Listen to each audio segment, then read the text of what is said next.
ہم وہی کہیں گے جو ہمارا دین ہم کو بتاتا ہے، عمل کرو تو تمہارا بھلا ہے۔ والصلاة والسلام على سید الانبیاء والمرسلین، اما بعد اعوذ باللہ من الشیطان الرجیم، بسم اللہ الرحمن الرحیم۔ ان اللہ وملائکتہ یصلون علی النبی یا ایہا الذین آمنوا صلوا علیہ وسلموا تسلیما۔ اللہم صل علی سیدنا وشفیعنا وحبیبنا ومولانا محمد وبارک وسلم صلاۃ وسلاما علیک یا رسول اللہ صلی اللہ تعالی علیہ وسلم۔ لیس علی الاعمى حرج ولا علی الاعرج حرج ولا علی المریض حرج ولا علی انفسکم ان تأکلوا من بیوتکم او بیوت آبائکم او بیوت امہاتکم او بیوت اخوانکم او بیوت اخواتکم او بیوت اعمامکم او بیوت عماتکم او بیوت اخوالکم او بیوت خالاتکم او ما ملکتم مفاتحہ او صدیقکم۔ لیس علیکم جناح ان تأکلوا جمیعا او اشتاتا۔ پچھلی آیات کریمہ میں جو اصلاح معاشرہ کے حوالے سے کچھ باتیں عرض کی گئی تھی، اس آیت کریمہ میں بھی اصلاح معاشرہ کے کچھ اہم پہلوؤں کو بیان کیا جا رہا ہے، اور ارشاد فرمایا نہ اندھے پر حرج ہے، نہ لنگڑے پر کوئی تنگی ہے، نہ بیمار پر کوئی حرج ہے، اور نہ ہی خود تمہارے لیے تمہاری اولاد کے نہ تمہارے لیے کہ تم اپنی اولاد کے مال میں سے کھاؤ، یا اپنے باپ کے گھر سے، یا اپنی ماں کے گھر سے، یا اپنے بھائیوں کے گھر سے، یا اپنی بہنوں کے گھر سے، یا اپنے چچاؤں کے گھر سے، یا اپنی پھوپھیوں کے گھر سے، یا اپنے ماموؤں کے گھر سے، یا اپنی خالاؤں کے گھر سے، یا ان کے گھر سے جن کی کنجیاں تمہارے اختیار میں ہے، یا اپنے دوستوں کے گھر سے۔ یہ تفصیلی احکام بیان کیے گئے، تمہارے پر کوئی حرج نہیں ہے ان کے گھروں میں، ان کے گھروں سے کھانے کے اندر۔ اصل میں انسان کا آپس میں بے تکلف ہونا ایک فطری بات ہے۔ بہن بھائی، دوست و احباب اور پڑوسیوں کے درمیان عام طور پر بے تکلفی ہوتی ہے۔ اسلام بھی اس کی اجازت دیتا ہے، لیکن اسلام ہر فطری تقاضے کی تکمیل کے لیے ایک طریقہ بیان کرتا ہے، اصول بناتا ہے، ضابطہ مقرر کرتا ہے۔ اگر بے تکلفی کی کوئی حد متعین نہ کی جائے تو بے تکلفی بےہودگی بن جاتی ہے۔ تو شرعی احکام کے اندر اس بات کا خیال رکھا گیا کہ بے تکلفی کے اندر بےہودگی جو ہے وہ داخل نہ ہونے پائے۔ مثال کے طور پر آپ دیکھیں کہ پڑوسی آپس میں بے تکلف ہوتے ہیں، مرد اور عورت اگر بے تکلف ہو کر کے آپس میں ملنے لگ جائیں اور اس کو جھوٹے رشتے کا نام دینے لگ جائیں تو پھر یہ بے تکلفی نہیں، یہ بےہودگی بن جائے گی۔ جیسے لوگوں کا یہ معاملہ رہتا ہے کہ کہتے ہیں کہ پڑوسی کی عورت ہے، اس سے بات کر رہے ہیں، اگر کہا جائے تو کہتے ہیں کہ یہ تو ہماری پڑوسن ہے۔ یعنی اسلام نے جو چیز حرام کر دی ہے، بے تکلفی کے نام پر اس حرام کا ارتکاب کیا جائے اور اس کو جھوٹے رشتے کا نام دیا جائے، حالانکہ یہ کوئی ایسا رشتہ نہیں ہے جس کی وجہ سے غیر عورت سے بات کرنا یا اس کے ساتھ میں میل میلاب رکھنا جو ہے وہ جائز ہو جاتا ہے۔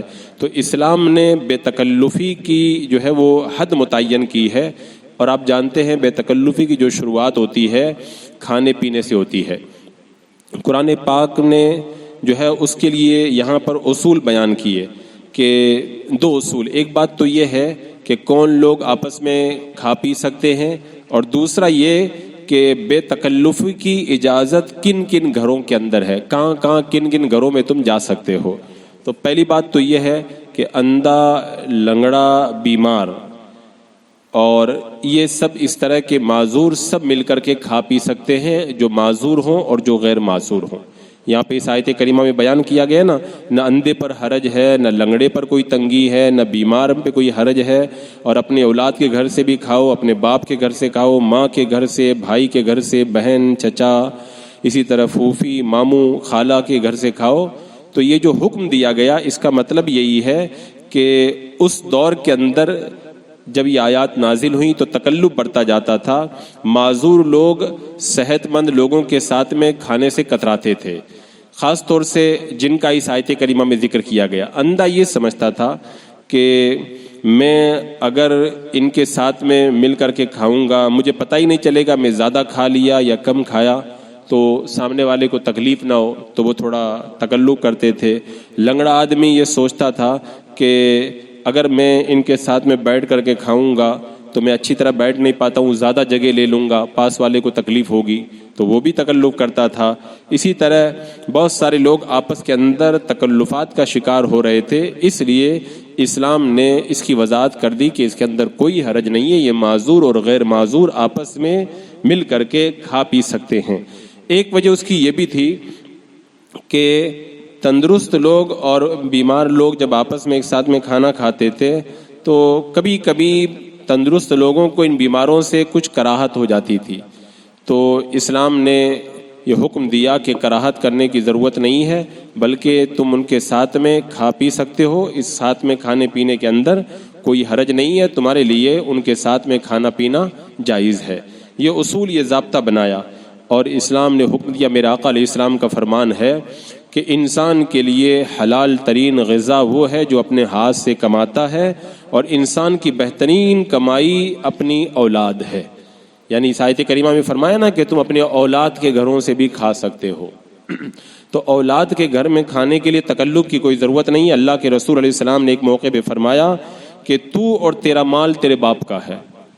یعنی اپنے باپ سے مال کو روک کر کے نہیں رکھنا ہے، اپنے باپ کو جو ضرورت ہو بلا تکلف جو ہے وہ اس کو دیا جائے، اس کے اندر کسی طرح کی کوئی رکاوٹ نہ پیدا کی جائے. تو اس آیت کریمہ کے اندر اسی اصول کو بیان کیا گیا. اب یہاں پہ تفصیل سے بیان کیا جا رہا ہے.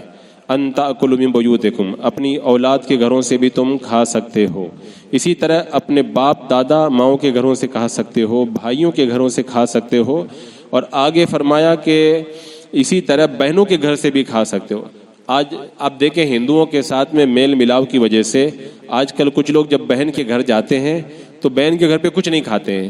کہتے ہیں کہ لوگ کیا کہیں گے، اور کہیں گے کہ بہن کے گھر جا کر کے کھایا، بہن سے تو بہن کو دینا چاہیے، الٹا بہن کے گھر پہ کھانا کھا کے چلا آیا. تو یہ طریقہ مسلمانوں کا نہیں ہے. بہن اگر ضیافت کر رہی ہے تو اس کے گھر میں کھانے میں بھی کوئی حرج نہیں ہے. اسی طرح چچا پھوپھی خالہ ماما ان کے گھر میں کھانے میں بھی کوئی حرج نہیں ہے. آگے یہ فرمایا ان گھروں سے کھاؤ جن کی چابیاں تمہارے پاس ہیں. یعنی عرب میں یہ دستور تھا، لوگ کہیں جاتے تھے اپنے گھروں کی چابیاں اپنے پڑوسیوں کو دے کر کے چلے جاتے تھے اور کہہ دیتے تھے یہ آپ کا گھر ہے، آپ کھا پی سکتے ہو.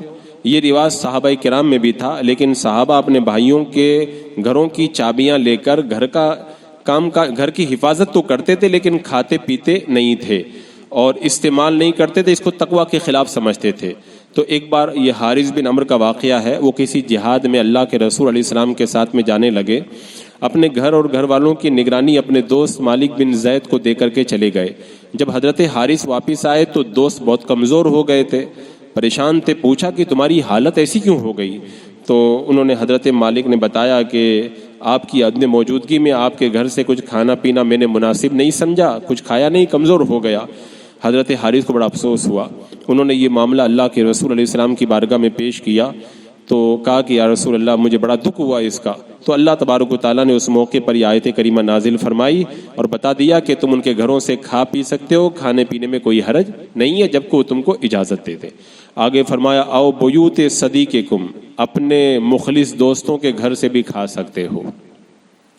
یعنی دوستوں کے گھروں میں کھانے کی اجازت دی. حضرت عبداللہ ابن عباس رضی اللہ تعالیٰ عنہ فرماتے ہیں تمہارا سچا دوست تمہارے والدین سے بھی زیادہ ضرورت کے وقت تمہارے کام آئے گا.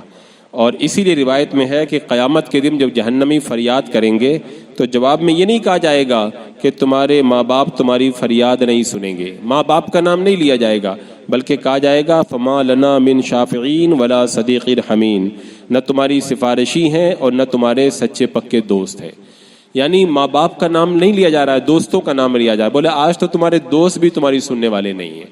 تو دوست کے ساتھ بڑی بے تکلف ہوتی ہے. حضرت حسن بصری رضی اللہ تعالیٰ عنہ ایک دن اپنے گھر میں تشریف لے گئے تو دیکھا کہ آپ کے دوستوں نے آپ کے گھر کے اندر سے تمام کھانے پینے کی چیزیں اٹھا اٹھا کے کھانا شروع کر دیا ہے.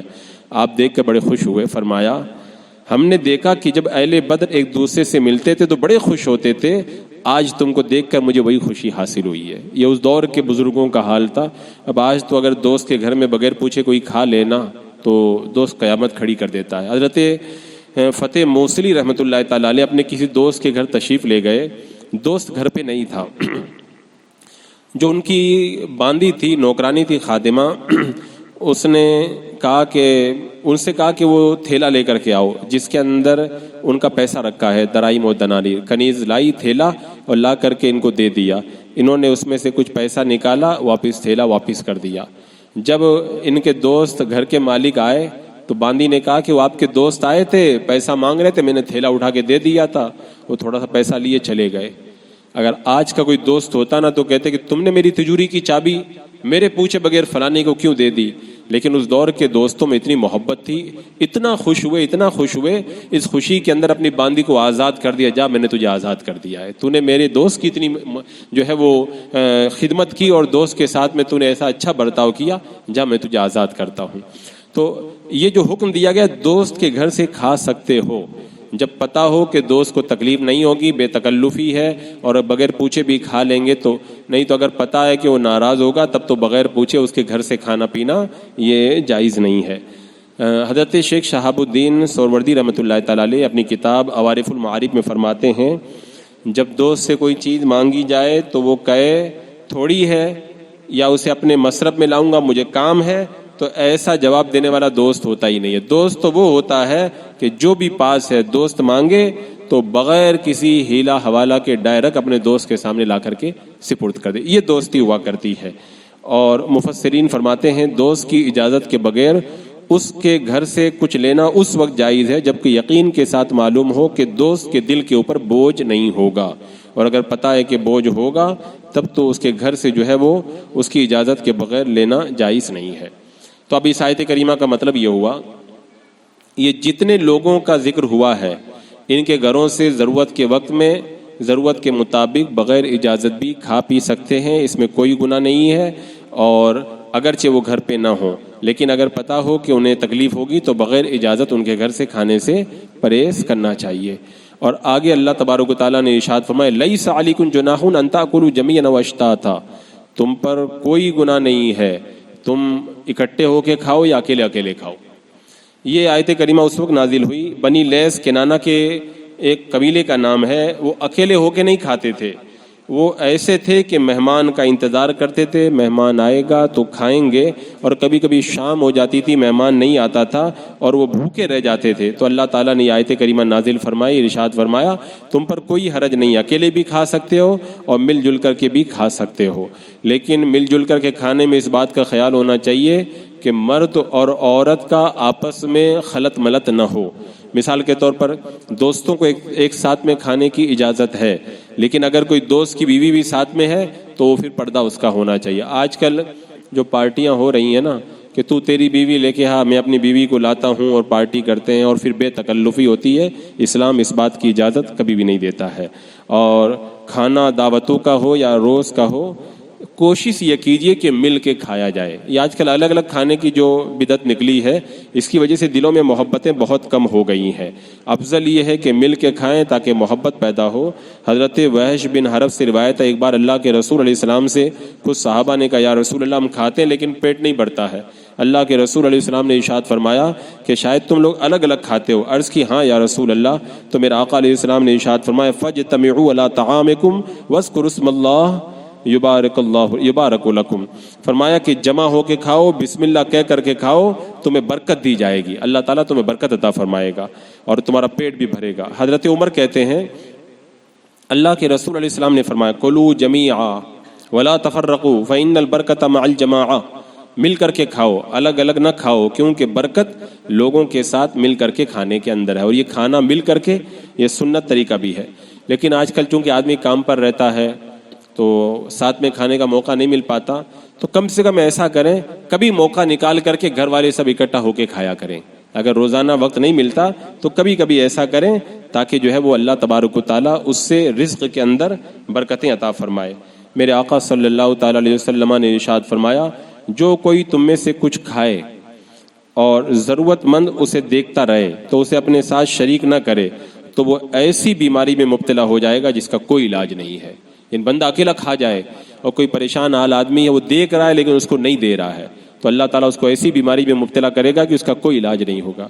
یہ اکیلا کھانے کا جو شوق ہے نا, یہ اچھا نہیں ہے. اسلام کہتا خود بھی کھاؤ, دوسروں کو بھی کھلاؤ.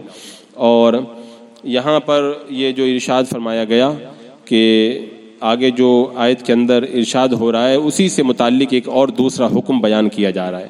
اللہ تبارک و تعالیٰ ارشاد فرماتا ہے کہ فَإِذَا دَخَلْتُمْ بُيُوتًا فَسَلِّمُوا عَلَىٰ أَنفُسِكُمْ تَحِيَّةً مِّنْ عِندِ اللَّهِ مُبَارَكَةً طَيِّبَةً كَذَٰلِكَ يُبَيِّنُ اللَّهُ لَكُمُ الْآيَاتِ لَعَلَّكُمْ تَعْقِلُونَ. فرمایا نہیں تم پر گناہ کہ تمام مل کر کھاؤ یا الگ الگ. اس کے بعد میں آگے فرمایا تو ملتے وقت اپنے لوگوں کو سلام کرو. فرمایا کہ یہ ملتے وقت کی اچھی دعا ہے اور اللہ کے پاس سے مبارک پاکیزہ. اور فرمایا کہ اس طرح اللہ تعالیٰ تمہارے لیے آیتیں بیان کرتا ہے کہ تم سمجھو. یعنی پچھلی آیتوں میں جو گھر میں داخل ہونے کی آداب بیان کیے گئے تھے, اب یہاں پر ارشاد ہو رہا ہے کہ گھر میں داخل ہو تو سلام کرو. اہل ایمان کو یہ ہدایت دی جا رہی ہے کہ جب گھروں میں داخل ہو تو سلام کرو, اور سلام کے وقت میں جو ہے محبتوں کا اظہار کرو. اب آپ دیکھیں ہر قوم کا دعا کا مخصوص طریقہ ہوتا ہے, لیکن اسلام میں جو سلام کا طریقہ ہے ایسا پاکیزہ طریقہ آپ کو پوری کائنات کے اندر کہیں پر بھی نظر نہیں آئے گا. حضرت انس رضی اللہ تعالیٰ عنہ فرماتے ہیں میں نے اللہ کے رسول علیہ السلام کی 10 سال خدمت کی. آپ نے مجھے کبھی یہ نہیں کہا کہ تو نے یہ کیوں نہیں کیا. اگر مجھ سے غلطی سے کوئی چیز ٹوٹ گئی تو یہ نہیں کہا کہ تو نے کیوں توڑی. ایک دن میں کھڑا ہوا, آپ کے دستے مبارک پر پانی ڈال رہا تھا, تو اللہ کے رسول علیہ السلام کا دریا رحمت جوش میں تھا. میرا آقا علیہ السلام فرمایا انس میں تمہیں 3 کام ایسے نہ بتاؤں اگر تم ان پر عمل کرو تو تم نفع پاؤ گے. اب دریا رحمت جوش میں تھا. حضرت انس نے عرض کی یا رسول اللہ میرے ماں باپ آپ پر فدا ہوں, آپ وہ 3 کام ضرور بتائیں, میں ان پر یقیناً عمل کروں گا. میرا آقا علیہ السلام نے فرمایا ایک تو یہ ہے کہ جب تم میرے کسی امتی سے ملو تو اسے السلام علیکم کہو, اس طرح تمہاری عمر لمبی ہوگی. پہلا. دوسری چیز جب گھر میں جاؤ تو انہیں بھی السلام علیکم کہو, اس سے تمہیں خیر و برکت نصیب ہوگی. اور تیسری چیز اشراق کی نماز مت چھوڑا کرو, اس لیے کہ اللہ تعالیٰ کی طرف رجوع کرنے والوں کی نماز ہے. اشراق کی نماز جو سورج نکلنے کے 20 منٹ کے بعد پڑھی جاتی ہے, وہ فرمایا اس نماز کو کبھی مت چھوڑا کرو. اللہ کے رسول صلی اللہ تعالیٰ علیہ وسلم نے کتنی پیاری 3 باتیں حضرت انس کو بتائی, اور آج ان کے واسطے سے یہ پیاری باتیں ہم تک پہنچی. اور اگر گھر میں کوئی نہ ہو تو یہ کہنا چاہیے السلام علینا وعلی عباد اللہ الصالحین, اس لیے کہ ایسے سلام کا جواب فرشتے دیتے ہیں, ایسے ہی مسجد کے اندر داخل ہوتے وقت بھی حکم ہے. اور اللہ کے رسول علیہ السلام نے جگہ ارشاد فرمایا تم میں سے کوئی بندہ جب گھر میں داخل ہو تو چاہیے کہ السلام علیکم کہے, جب کچھ کھائے تو بسم اللہ پڑھے, اس لیے کہ جب تم گھر میں جا کے السلام علیکم کہتے ہو تو شیطان تمہارے ساتھ میں گھر میں نہیں داخل ہو سکتا.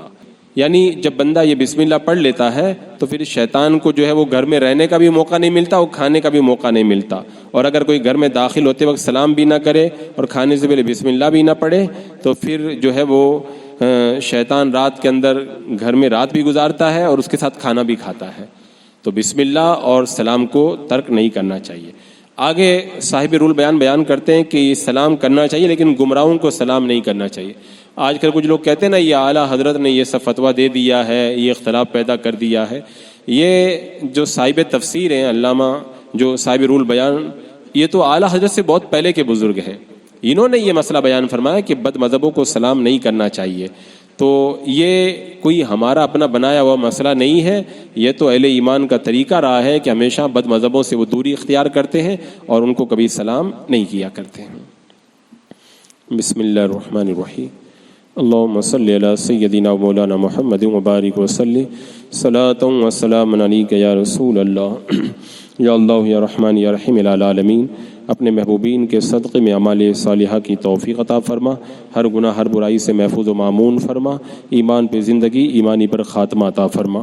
ربنا تقبل منا انک انت السمیع العلیم وتب علینا انک انت التواب الرحیم. ان اللہ وملائکتہ یصلون علی النبی یا ایھا الذین آمنوا صلوا علیہ وسلموا تسلیما. اللهم صل على سيدنا وشفيعنا وحبيبنا ومولانا محمد وبارك وسلم صلاة وسلاما عليك يا رسول الله. سبحان ربك رب العزة عما يصفون وسلام على المرسلين والحمد لله.